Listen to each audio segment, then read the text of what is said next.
Le gouvernement a hésité entre la menace caractérisée et la menace que non avérée ou avant le quart de finale de C1 entre le PSG et le Barça.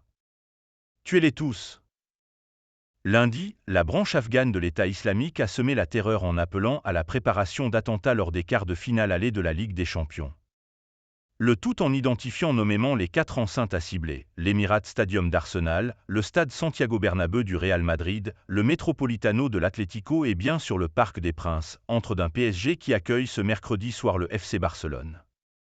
Alors que le Premier ministre Gabriel Attal a rehaussé à son niveau sommital le plan Vigipirate, désormais en mode urgence attentat au lendemain de l'attentat de Moscou, le ministre de l'Intérieur Gérald Darmanin a assuré prendre très au sérieux cette nouvelle menace, promettant un dispositif de sécurité considérablement renforcé pour la rencontre européenne des hommes de Luis Enrique.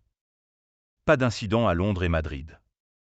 Je rappelle qu'il y a à peine 10 jours, l'État islamique a déjà évoqué, en mettant un stade, en l'occurrence le stade de Munich, en fond d'écran pour dire qu'il fallait passer à l'acte dans les lieux sportifs qui concernent manifestement le football.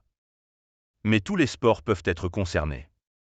Le préfet de police a renforcé considérablement les moyens de sécurité, dixit Gérald Darmanin, mardi, faisant état alors d'une « menace caractérisée ».